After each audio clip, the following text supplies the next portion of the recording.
Thank you so much, Adrian. Always nice to see a familiar face. I hope that I can deliver what you're hoping for, the hopeful message. I don't know if Adrian told you that I'm German, so I usually say that in Germany our glass is usually half empty, it's not half full, but I think I got a little more optimistic. So I will try to provide you with some information about what the Community Sponsorship Hub has been doing, a little history of what we've been doing, but then also what we have been doing this year, because it seems really that is the focus of, what you're currently focusing on, and certainly also what we are working on. So just to give you a little bit of background, I am the director for higher education initiatives at the Community Sponsorship Hub. The Community Sponsorship Hub was founded in September 2020, really with a mission to allow regular Americans, day-to-day citizens, to engage in the process of resettlement. So we really wanted to go out there and allow Americans all across the 50 states, regardless of their location, to have an opportunity to engage with newcomers and really take on an active role in the resettlement process, with the goal, of course, that, right, like once you know people, you really break down stereotypes and you usually change the way you view other people. And so that was the basis on which the Community Sponsorship Hub was founded. We had kind of our first big project with Operation Allies Welcome, meaning when we supported the US government, the Biden administration at the time, in welcoming Afghan allies after the fall of Kabul. And we did this through a program that we called Sponsor Circle Program. Again, the idea is you have 5 people. If you're all familiar with the sponsorship program in Canada, you may have heard about the sponsorship program in the United States afterwards. But the general idea is you have 5 people in one community who pull together and who say, yes, we can do it, right? We can be that friendly face, the mentors and the guides for newcomers coming to our cities, to our towns, and we can help these newcomers get an ID, enroll in medical benefits, do all of this work, enroll their children in school. And so we were very successful at the time, and we took the model to then apply to what would become the private sponsorship program in the United States. So CSH, we were really excited that we won the 2 proposals for what would become the Welcome Corps and the Welcome Corps on campus. So again, a private sponsorship model for the very first time in the United States. Community sponsorship did exist in the United States for a longer time. But I will say, especially working on higher education, I think it was such a gratifying moment where for the first time in the history of our country, we had now an opportunity to combine refugee resettlement with a higher education pathway, meaning everyone who came, they really had a permanent pathway to a green card and then ultimately citizenship. And the same for the broader program. For the first time, individuals in the United States were able to say, we know individuals overseas, they meet all of the refugee requirements, and we are willing to take over the financial and all of the integration responsibilities for these individuals when they come to the United States. So I think for us, that was one of the most professionally rewarding moments in our careers when we finally got approved for those grants, and we finally saw the first arrivals through the Welcome Corps and the Welcome Corps on campus arrive in the United States.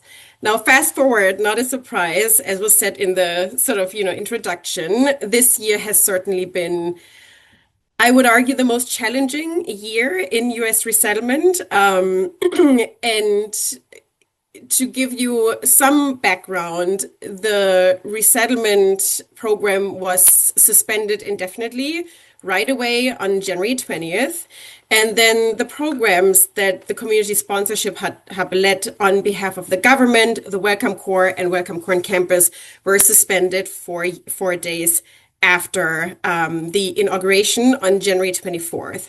So that, as you can imagine, that came with freezing of any continued funding.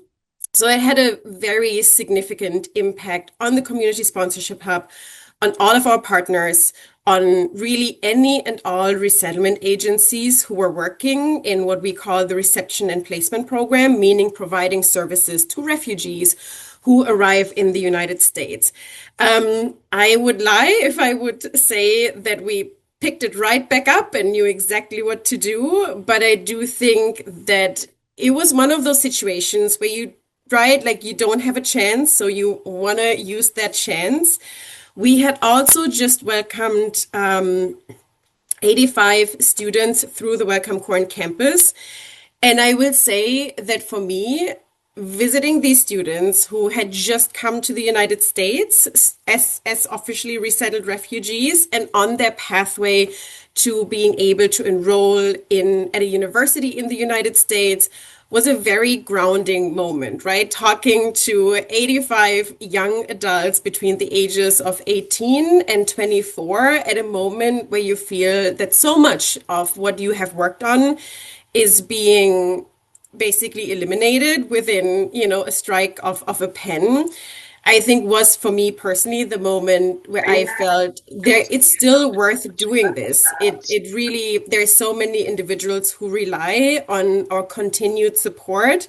I talked to one student who was placed at Georgetown University, which of course is a very good institution in the United States, and who told me that in her wildest dreams, she had never thought that one day she would actually be able to go to Georgetown University, to do her degree at Georgetown University, and that she realized that they're now coming to a country that is changing and where perceptions about newcomers are really changing, but that still she would have never had that opportunity in, her country of asylum.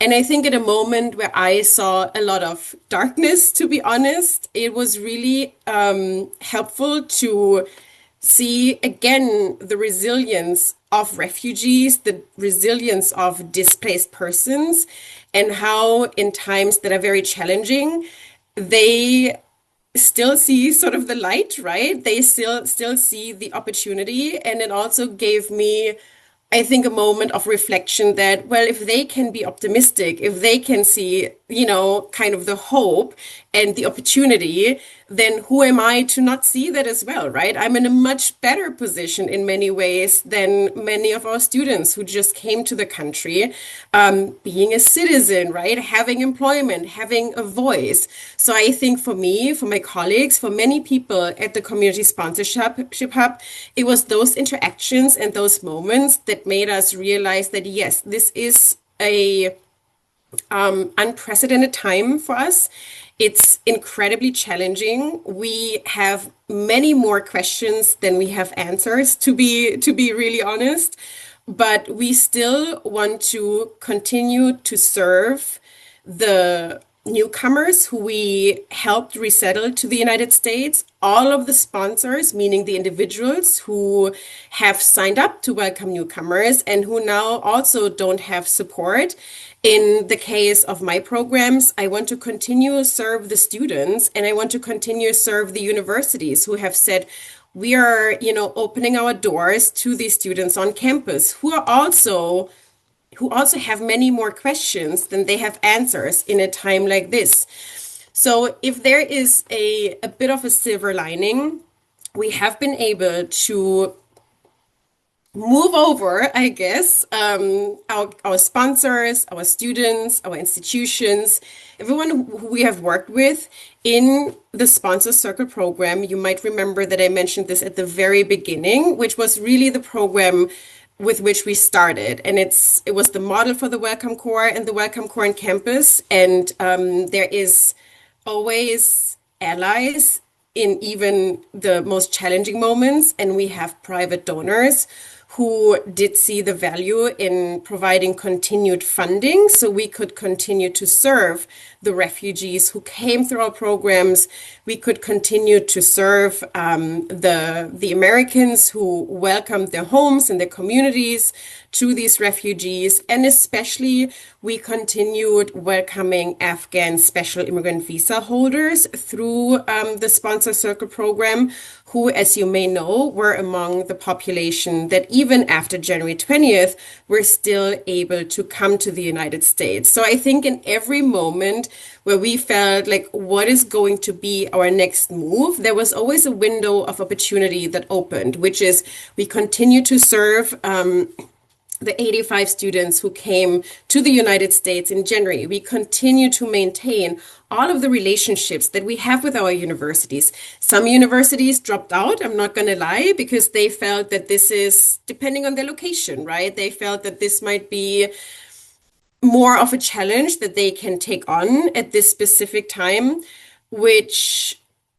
was very disappointing, and it also led us to potentially not having a sufficient number of universities for the number of students we had.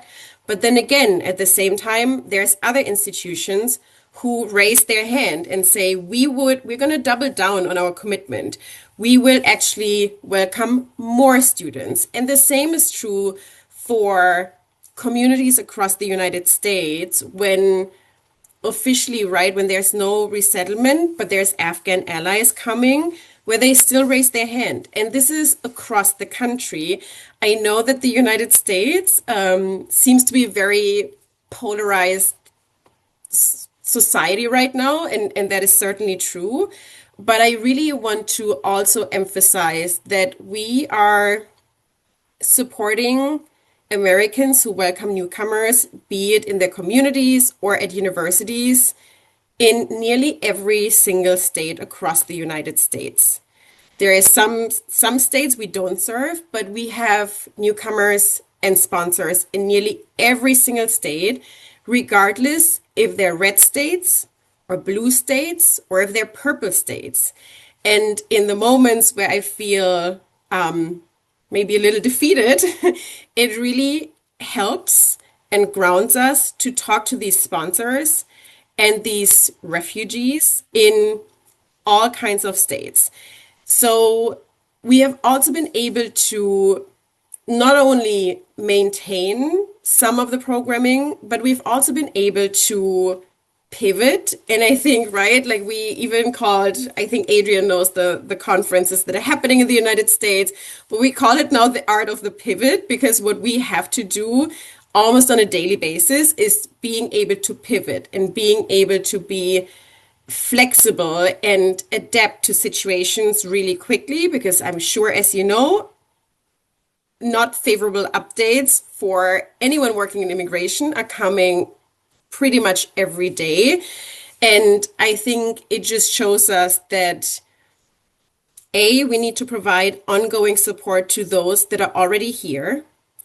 B, we need to be an ongoing resource for the ones who are working with newcomers and refugees, because there's a lot of information out there that is up for interpretation and partially true and maybe partially not true.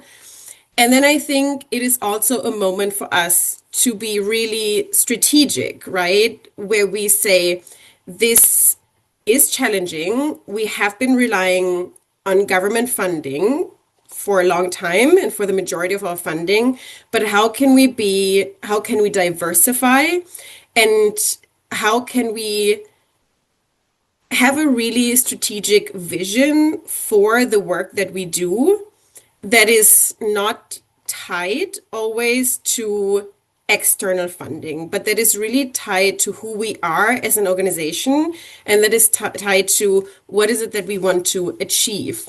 And while there's no refugees coming to the United States currently, we resettled over 200,000 refugees between January 20th, 2021 to basically the beginning of 2025.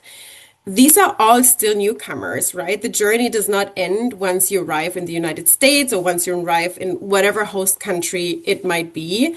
So we think that it's our responsibility to ensure that we can help as many of these newcomers to be successful in the United States, to capacitate as many Americans as possible to provide direct services to these newcomers. We do know that if newcomers do not have community support, do not have integration support, it is so much more difficult for them to actually integrate and be successful. And I think we want to write the counter narrative, right? We want to write that these individuals come, they see the opportunity, and they want to build their lives here, right? They don't want to be a burden on their communities. They don't want to be a burden on the United States, but they really want to integrate and build new lives for their families. Because at the end of the day, the vast majority of people, they want the same thing. They want a home, they want work, they want safety, they want schools for their children. And in a time that tends to be very divisive, we would like to be that element that still focuses on what unites us.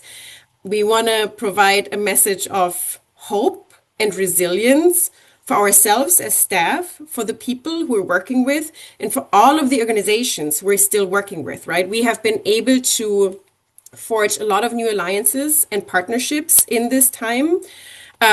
Because I think it is a time where you really realize that you have to rely on your community, right? And that also includes the community of the organizations that are working in the United States. We have certainly received a big blow to the work that we're doing. But I think in the US context, there is still hundreds of organizations working with newcomers, working with refugees, working with immigrants. There is hundreds of organizations defending the rights of all of these populations. And I am very confident that I would say we should be realistic about the things we can achieve, but I'm also very confident that in a few years, however long, this is a moment in time.